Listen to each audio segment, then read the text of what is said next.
तो आज मैं आपको बताने वाला हूँ कि ये पोर्टल पे आपको एडमिशन के इंचार्ज के लॉगिन के माध्यम से आपको स्टूडेंट का एडमिशन कैसे करना है, इसका मैं पूरा प्रोसेस बताऊँगा। हालांकि आपको शुरू में मैंने बता दिया था कि सबसे पहले आईटीआई का रजिस्ट्रेशन होता है, वो उसके बाद वहाँ से जाता है नोडल के पास, नोडल से फिर आईटीआई सुपर एडमिन के पास जाता है, वहाँ से फाइनल अप्रूवल होता है। उसके बाद आपको लॉगिन क्रेडेंशियल मिल जाता है उस चीज़ का। उसके बाद प्रिंसिपल का भी सेम फ्लो चलता है। वो पहले जाते हैं नोडल्स ऑफिसर के पास, वहाँ से सुपर एडमिन के पास जाके फाइनल अप्रूवल मिलता है। जब ये दोनों आपका मिल जाता है उसके बाद आपके पास सब कुछ हो गया। आप आईटीआई लॉगिन करेंगे, वहाँ से फैकल्टी का रजिस्ट्रेशन करेंगे।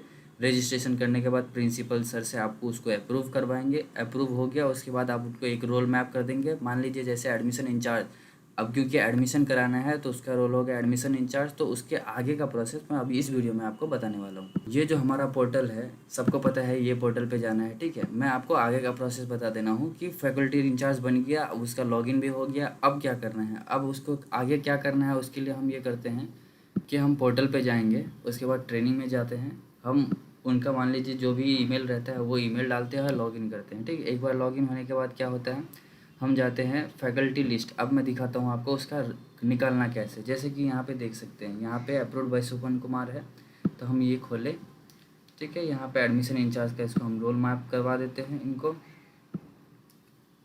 एक बार रोल मैप होने के बाद क्या हो गया, अब ये जो है ये बन गया एडमिशन इंचार्ज। कौन थे ये, प्रवीण कुमार, प्रवीण @123। ये हम उठा लेंगे। आपको जीआर वाला उठाना है, ये मैं आपको ऐसे टेस्टिंग की इन्वायरमेंट पे दिखा रहा हूँ, तो आप टेस्टिंग इन्वायरमेंट पे आपको नहीं करना है ये चीज़। उसके बाद हम यहाँ पे उनका लॉगिन डालेंगे, पासवर्ड डालेंगे और लॉगिन कर देंगे, ठीक है। यहाँ देखिए एडमिशन इंचार्ज लॉगिन हो गया है। अब आपको क्या करना है, आपको जाना है यहाँ पे एडमिशन इनरोल में, यहाँ पे क्रिएट न्यू पे क्लिक करना है। क्रिएट न्यू पे क्लिक करने के बाद ये सारा डिटेल्स है जो हमें फिल करना है। ये डिटेल्स में कोई बड़ी चीज़ नहीं है, सब छोटा ही डिटेल्स है, बस देखने में बड़ा लग रहा है। जैसे कि फर्स्ट नेम भर देंगे आप, मान लीजिए जो भी आपका फर्स्ट नेम रहेगा फर्स्ट नेम भरेंगे। मिडिल नेम भरना ज़रूरी नहीं है, जिसमें ये स्टार मार्क आप देख रहे हैं बस वही मैंडेटरी फील्ड होता है, बाकी कोई मैंडेटरी फील्ड होता नहीं है। बट आपके पास डिटेल्स है तो आप भर सकते हो उस चीज़ को। मान लीजिए जैसे student name, first name, middle name, last name, father's name, ये सारा डिटेल्स भरना है। डेट ऑफ बर्थ भरना है, date of birth, age, date of birth के हिसाब से आपको एज खुद ही कैलकुलेट हो जाएगा। अब एज में भी ये है कि 12 साल मिनिमम एज 12 साल होना चाहिए, जो कि आप चेक कर लीजिएगा उसके हिसाब से। फिर जेंडर डालना है, religion, category, economical weaker section, ये सब डालने के बाद ये जो ऑप्शन आप देख रहे हो ये यहाँ पे दिख रहा है, वहाँ पे कंपलसरी नहीं है। बाकी आप आधार कार्ड नंबर डाल सकते हो, लेकिन इसको वेरीफाई करने की, इसको यहाँ पे ओटीपी डालने की ज़रूरत नहीं है, ये मैंडेटरी नहीं रहेगा वहाँ पे, ठीक है। उसके बाद यहाँ पे एड्रेस, वो अपना सारा अपना एड्रेस भर देंगे। एड्रेस भरने के बाद क्या होगा, स्टेट सेलेक्ट करके सब कुछ यहाँ पे सेम एज, आप अगर मान लीजिए जो आपका होम कॉरस्पॉन्डिंग एड्रेस और परमानेंट एड्रेस सेम है तो आप सेम एज एबव पे क्लिक कर सकते हैं। इससे दोनों ऑटो फिल्ड हो जाएगा आपका, जो सेम रहेगा तो।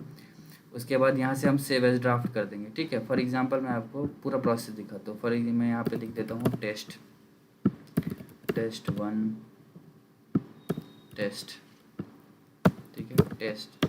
कुछ भी डालते जाओ, डालते जा रहा हूँ, आप अपना सही हिसाब से डालिएगा।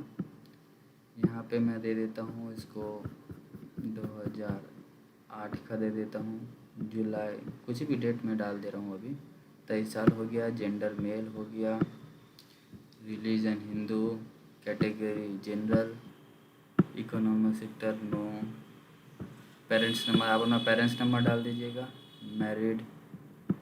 यहाँ पे आप अपना जो भी डालेंगे, ये अभी यहाँ पे दिख रहा है लेकिन वहाँ पे आपको वो दिखेगा। यहाँ पे आप ये डाल दीजिए, ईमेल आईडी पे आप डाल दीजिए जो भी डालना है आपको, @gmail.com, ठीक है। यहाँ पे आप कुछ भी डाल दीजिए, कुछ भी मतलब आप अपना एड्रेस डालिएगा। मैं अभी कुछ भी डाल के दिखा दे रहा हूँ आपको।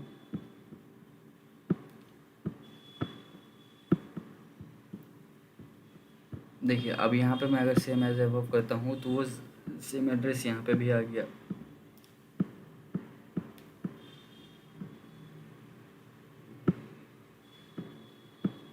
देखिए मैं मोबाइल नंबर पे ओटीपी भेज दिया हूँ, ठीक है। आपको भी यही सेम प्रोसेस करना है। ये सारा हो जाने के बाद क्या होगा,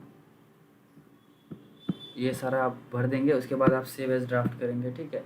अभी मैं यहाँ पे गलत नंबर वाला हूँ तो इसलिए आगे नहीं जा रहा है। जब आप करेक्ट नंबर भरेंगे तो आपको आगे चल जाएगा। सेव एज ड्राफ्ट में करने के बाद आपको ये चीज़, फिर ये नेक्स्ट का बटन खुल जाएगा। नेक्स्ट पे क्लिक करना है। नेक्स्ट पे क्लिक करने के बाद आप यहाँ एकेडमिक डिटेल्स पे आते हैं। एकेडमिक डिटेल्स में फिर एकेडमिक डिटेल्स का जितना भी इन्फॉर्मेशन है वो फिल करेंगे। फिर एडमिशन डिटेल्स में जाएंगे और फाइनल डॉक्यूमेंट्स जाके सबमिट कर देंगे। सबमिट करने के बाद वो चीज़ वही, ये सारा डाटा आपको यहाँ पे दिख जाएगा, लिस्ट में आके दिख जाएगा। अगर यहाँ पे लिस्ट में कोई होता है तो मैं आपको दिखा देता हूँ। यहाँ पे अभी कोई डाटा है नहीं, अगर रहता तो मैं आपको दिखा देता। यहाँ पे लिस्ट में आपको सारा डाटा मिल जाएगा।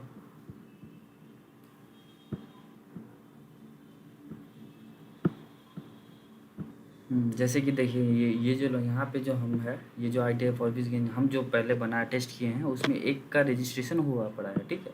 इसका मैं आप दिखाता हूँ। देखिए इसने पहला number, first name, last name, सारा डिटेल्स भरने के बाद यहाँ पे सब कुछ भर दिया। उसके बाद एड्रेस भरने के बाद सेव एज ड्राफ्ट करके नेक्स्ट में जाना है। नेक्स्ट में जाने के बाद आपको दिखेगा एकेडमिक डिटेल्स। यहाँ पे वो बच्चे जो है वो 10th क्वालिफाइड है नहीं है वो डालना है। इनमें से सारा डिटेल्स भर देना है, ज़्यादा टाइम लगेगा नहीं, बस सारा डिटेल्स भरना है।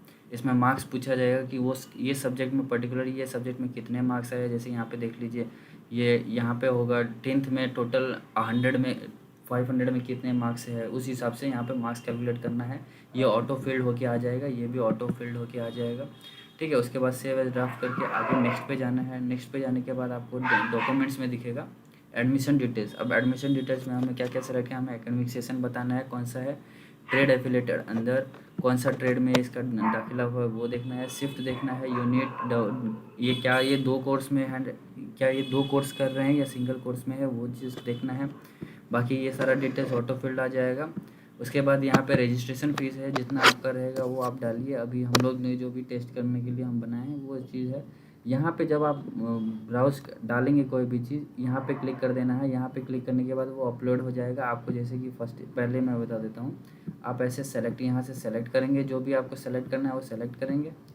एक बार सेलेक्ट हो जाए, ये सेलेक्ट कर लेंगे, जैसे कुछ भी ये सेलेक्ट करेंगे। सेलेक्ट करने के बाद आपको इस पर क्लिक करना है, इसके बाद ही अपलोड होता है, ठीक है। फिर सेव एज ड्राफ्ट करेंगे और नेक्स्ट करेंगे। नेक्स्ट करने के बाद यहाँ पे आपको आ गया फाइनल डॉक्यूमेंट्स पेज।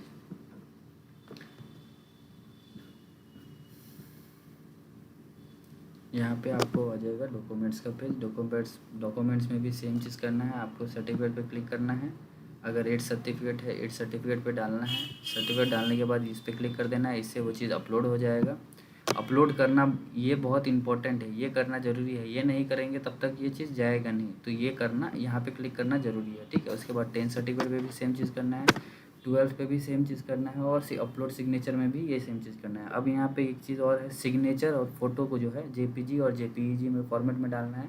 बाकी जो चीज़ है, जैसे 8th का सर्टिफिकेट या 10th का जो भी सर्टिफिकेट होगा, ये ऐसे मैंडेटरी है नहीं। सिग्नेचर और अपलोड फ़ोटो सिर्फ मैंडेटरी है, ये चीज़ मैंडेटरी है नहीं। तो इस पर आप PDF डालना है नहीं डालना है वो आपके भरोसे है, ठीक है। उसके बाद यहाँ पे आर यू बिहार से स्टेट एप्लीकेंट, यस, सेम चीज़ अपलोड कर देना है। यहाँ पे भी सब सेम अपलोड करना है, जो भी डिटेल्स है सब पे। ये सारा डिटेल्स भर देने के बाद आपको सेव एज ड्राफ्ट और सबमिट कर देना है। सबमिट करने के बाद वो सेम चीज़, जैसे मैं तभी एकेडमिक यहाँ से आने के बाद लिस्ट में आपको वो सारा डिटेल्स, वो बच्चे का सारा डिटेल्स यहाँ पे दिख जाएगा। ये दिखने के बाद आपको इस पर क्लिक कर देना है। इस पर क्लिक करने के बाद यहाँ पे आपको फॉरवर्ड का ऑप्शन मिलेगा। ये सीधा चल जाएगा प्रिंसिपल सर के पास। प्रिंसिपल सर उनको लॉगिन करेंगे और अपना उनको अप्रूव करना है, रिजेक्ट करना है, क्या करना है वो अपना प्रोसेस वहाँ से फॉलो अप करेंगे। एक बार अप्रूव होने के बाद बच्चे का एडमिशन हो गया है। वैसे ही आपका हर बच्चे के लिए सेम प्रोसेस में जाना है आपको। सेम वही एक चीज़ करके सारा डिटेल्स भरते जाना है, सेव ड्राफ्ट करना है, नेक्स्ट करते जाना है, ठीक है। और भी इससे आप में कोई भी दिक्कत पड़े तो आपको यही नंबर पे, यही मेल पे रिप्लाई देना है और ये नंबर पे कॉल कर देना है। Thank you.